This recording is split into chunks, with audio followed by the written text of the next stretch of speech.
Minutos de volta aqui com o Manhã de Notícias. Estamos recebendo a presença do senador Álvaro Dias, do Podemos, candidato a presidente, pré-candidato à presidência da República pelo Podemos. Senador, bom dia, um prazer tê-lo aqui. Oi, bom dia, uma alegria voltar a Manaus, né, e aqui bem do centro desse pulmão que oxigena o mundo, né, e faz com que o mundo se torne grande devedor. E, evidentemente, o Brasil ainda mais. E é surpreendente ver que o norte do país é a região mais prejudicada nesse sistema federativo ingrato que nós temos, perverso mesmo e esgarçado, né, que temos que reformar, temos que buscar um novo pacto, um pacto federativo que contemple todas as regiões, com igualdade de condições, com respeito semelhante, não é? E, obviamente, o Norte tem que ser considerado nesse patamar. Senador, o senhor está na política há quantos anos? O senhor foi governador? Eu tenho 42 anos de mandato, né? De mandato eletivo. 42 anos de contestação. Dois de governador? Sistema. Não, apenas um. Um de governador? Na época que eu fui governador não havia reeleição, né? E eu fui governador por 4 anos, concluí o meu mandato, não me licenciei para disputar o Senado e terminei o mandato com 93% de aprovação. Cumpri o meu dever até o último segundo do jogo, né, da prorrogação. Porque eu acho que o cargo executivo é de tal importância e responsabilidade que você não pode renunciá-lo à busca de uma ambição maior ou mesmo que seja a continuidade na atividade pública.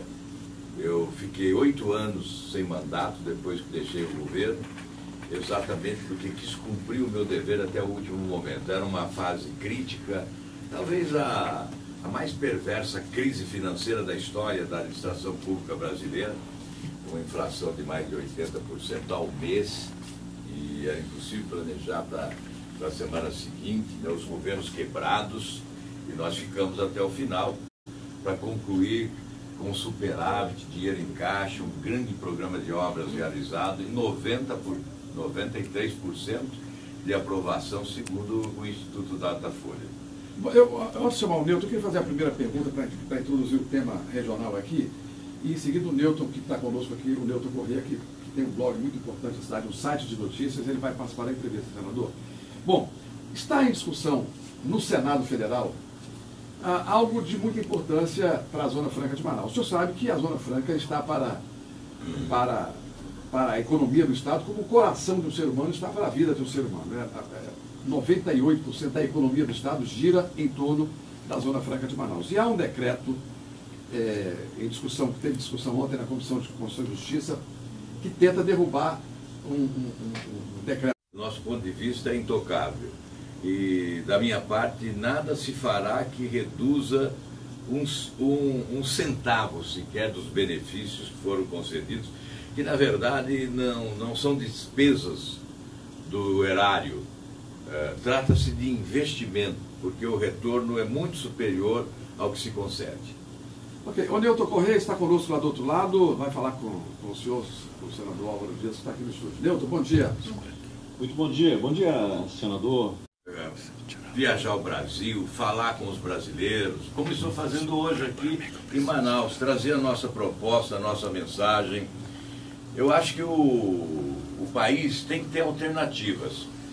Sempre se ouve, o povo não sabe votar, escolhe mal. E eu sempre defendi outra tese, que nós, os políticos, é que não sabemos oferecer alternativas.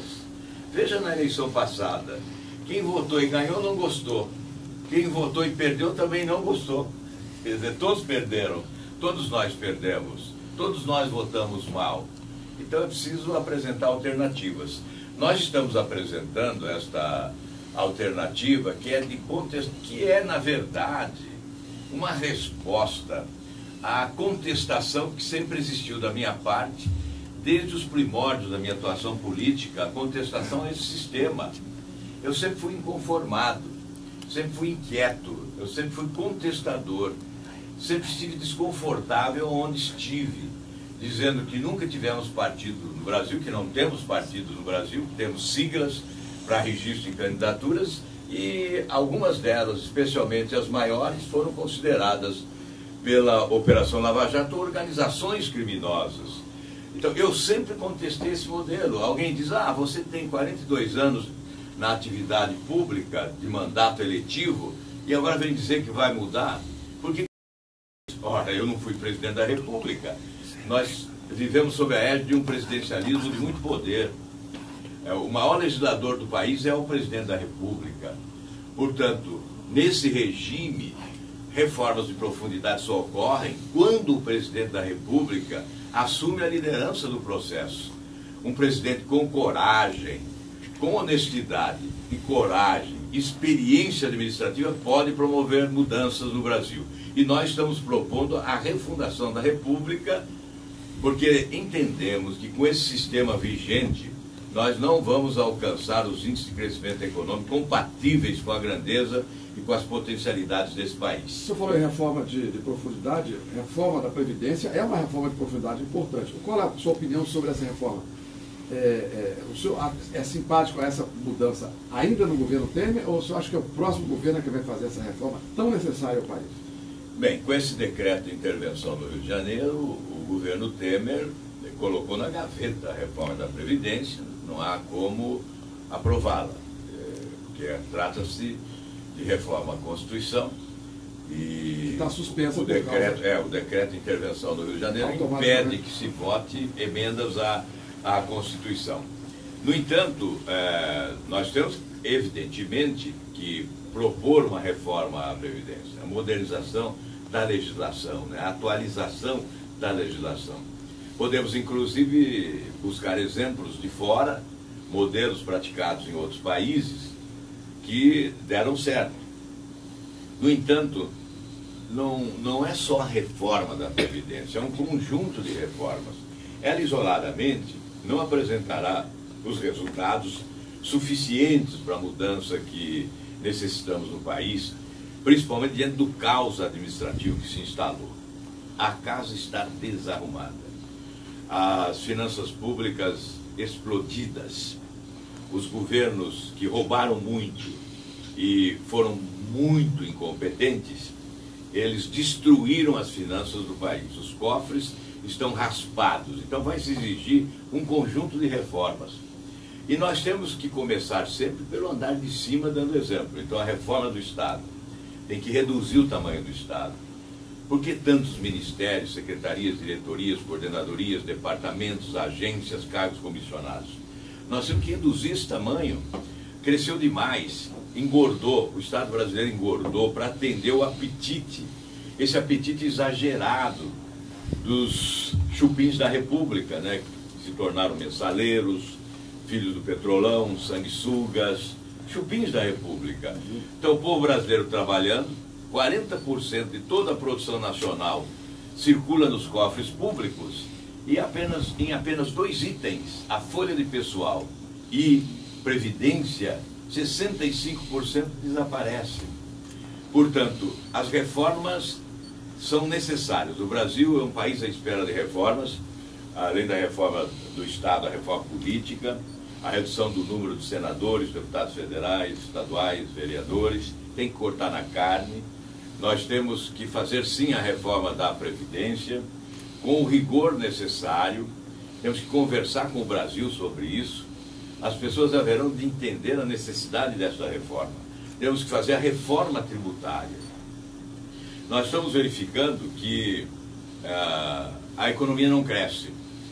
Não cresce porque há um oportunismo. Bolsa Família, luz para todos e segurança na fronteira, que é uma questão muito grande que nós temos aqui na região e que deflagra a violência para todo o Brasil, sobretudo nos grandes centros, já que aqui os rios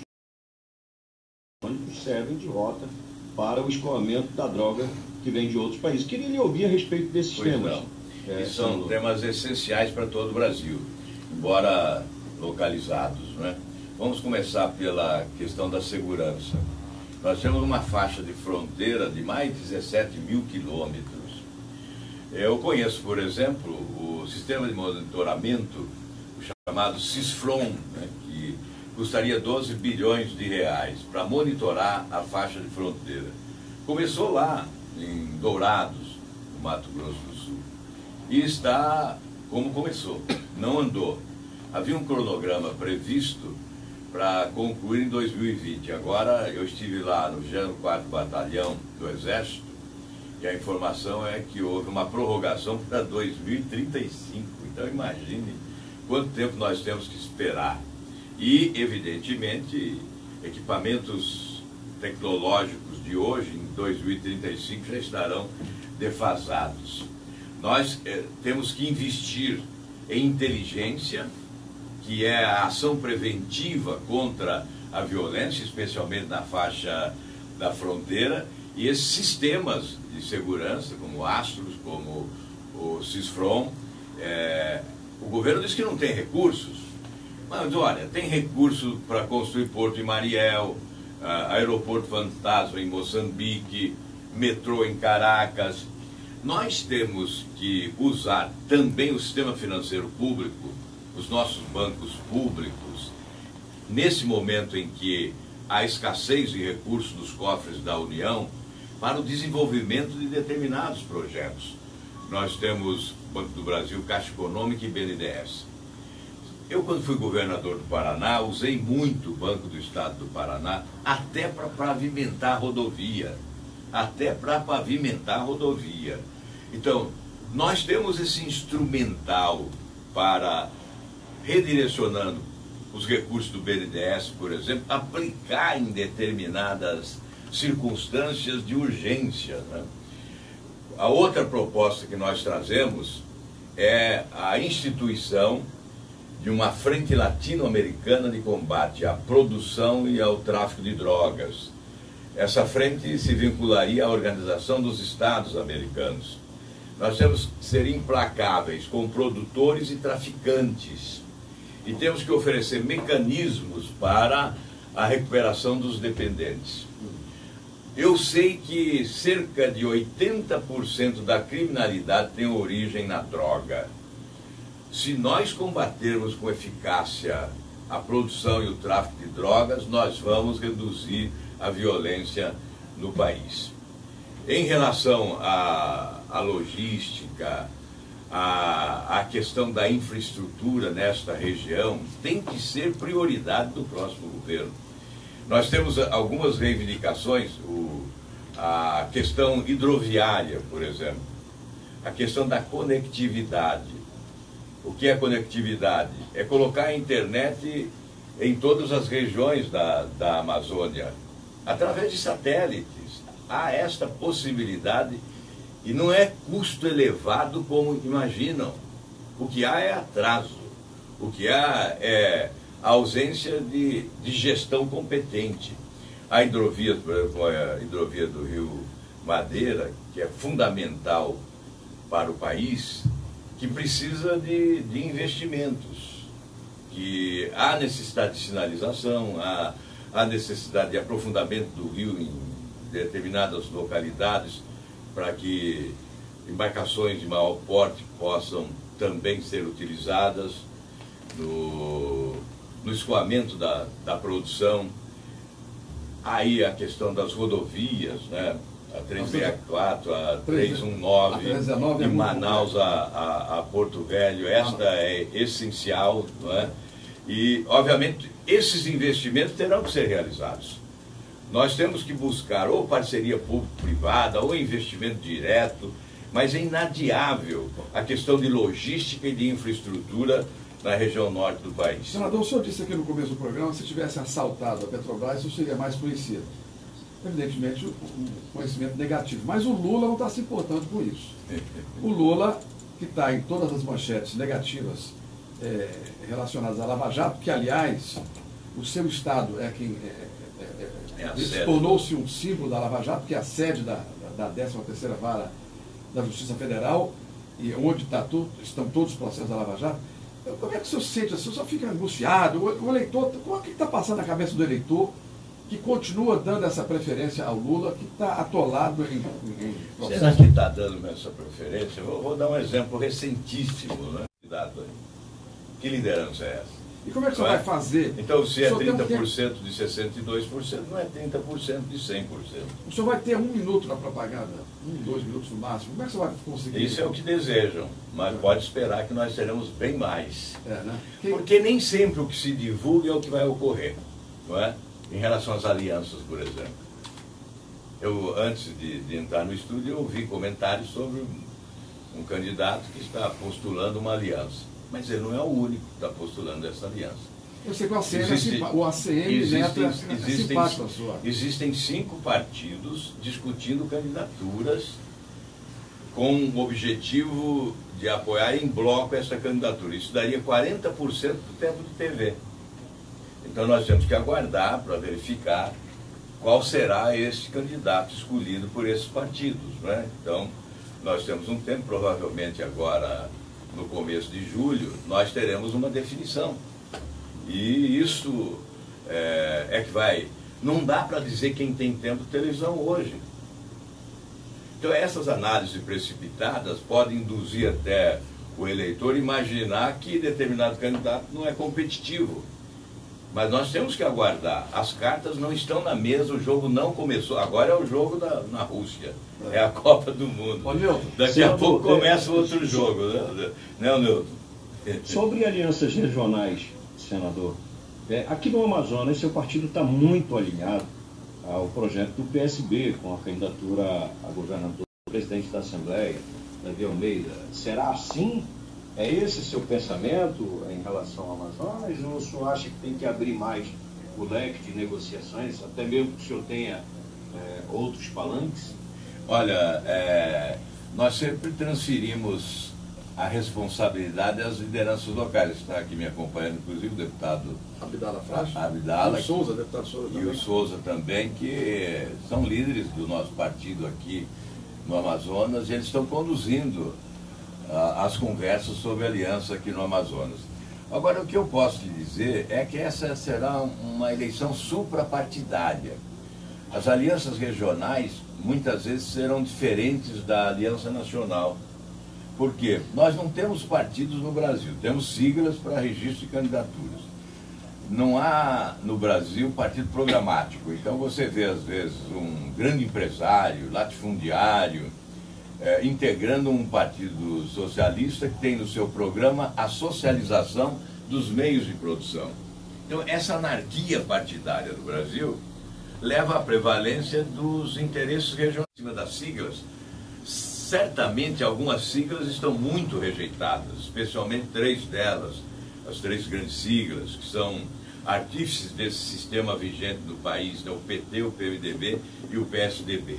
Então, essas 3 siglas, as pesquisas indicam isso, possuem uma rejeição enorme hoje, né? Mas nós imaginamos que o eleitor está consciente da gravidade do momento que nós estamos vivendo.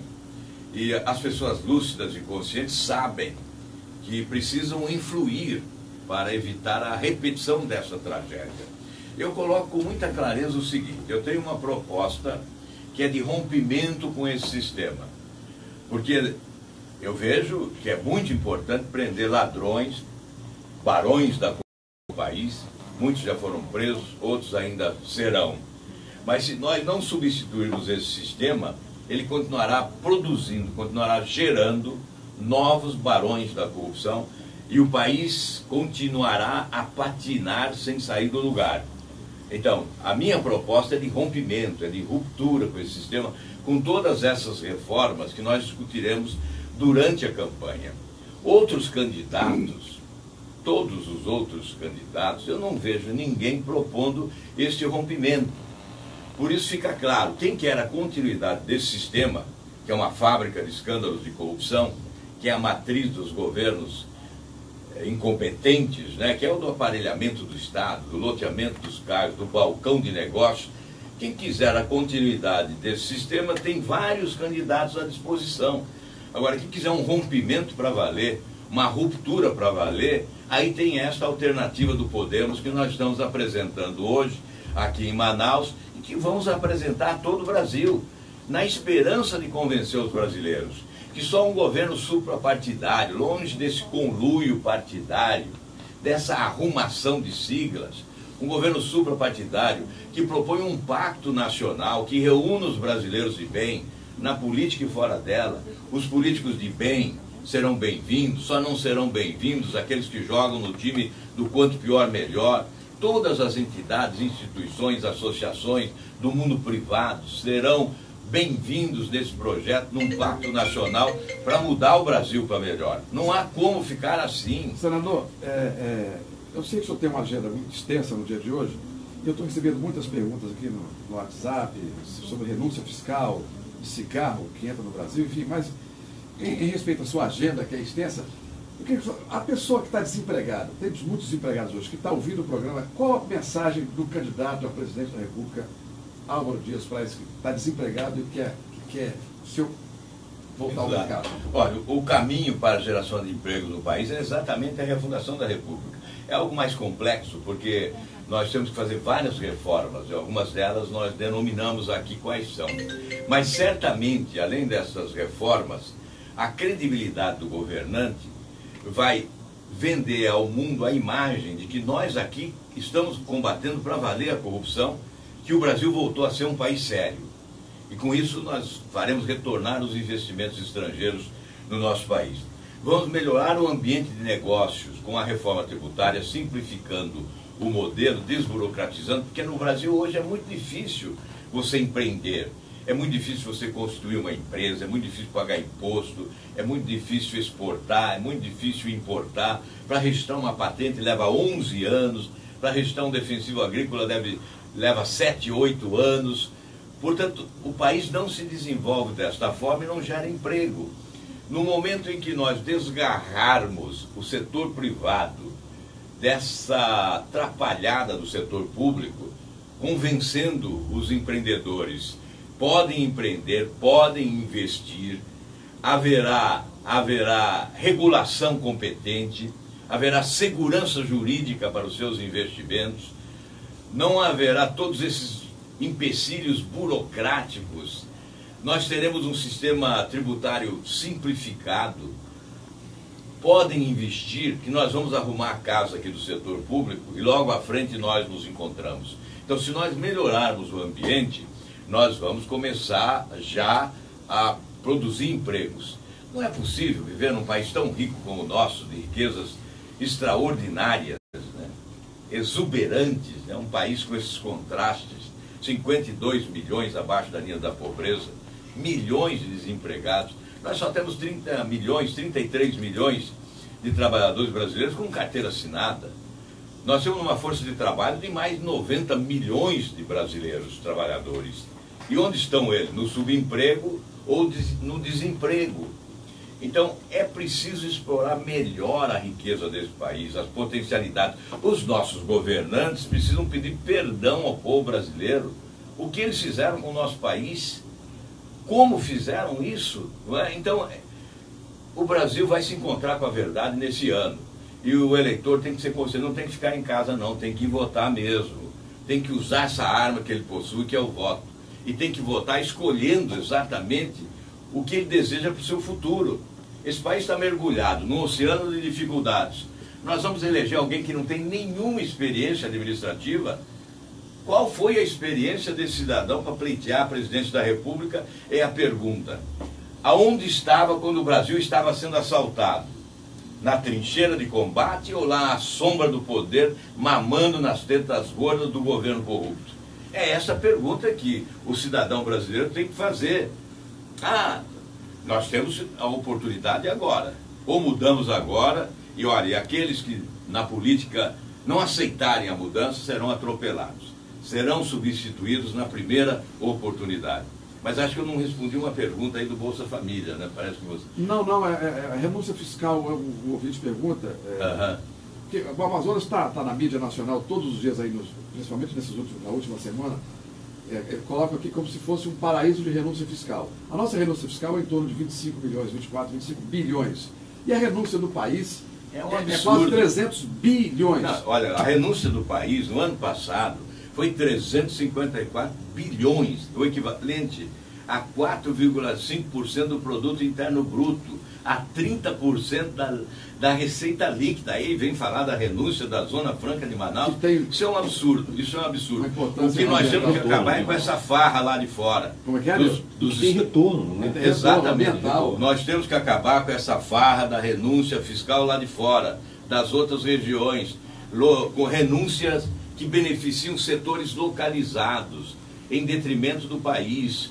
Isso é uma esculhambação. Nós vamos chegar em 2019, se eu assumir a presidência em 2019, já estou com um contrato celebrado de uma renúncia fiscal de 306 bilhões em 2019 e 330 bilhões em 2020. Portanto, isto sim que tem que ser combatido. Aliás, não consultaram os municípios brasileiros e os estados brasileiros quando concederam esses favores localizados, quando abriram mão desta receita afrontando a lei de responsabilidade fiscal. Eu fui o relator da lei de responsabilidade fiscal e lá está inserido que não se renuncia a uma receita sem a compensação de uma nova receita. E isso não ocorreu, rasgaram a lei de responsabilidade fiscal. Isso tem que ser revisto. Agora, algo que vem há tanto tempo na linha da compensação, da política de compensação, em razão do que esta região oferece ao país em matéria de preservação ambiental, sobretudo, que esse é o nosso grande patrimônio. O maior patrimônio do Brasil é a Amazônia, é essa preservação. E isso se deu graças à Zona Franca de Manaus. Será que não entendem isso? Será que é preciso desenhar? Não basta falar, não basta escrever, precisa desenhar para essa gente entender? Senador, muito obrigado pela sua presença aqui. Senador Álvaro Dias, do Podemos, pré-candidato à presidência da República. Agradeço ao Newton, que nos acompanhou lá do BNC. Agradeço ao deputado estadual Abdala Frasco, o presidente do partido aqui no estado. O deputado Souza, que também o acompanha. Muito obrigado e seja bem-vindo ao estado do Amazonas. Muito obrigado. Eu quero agradecer essa oportunidade. Olha, às vezes nós ficamos revoltados, indignados, às vezes ficamos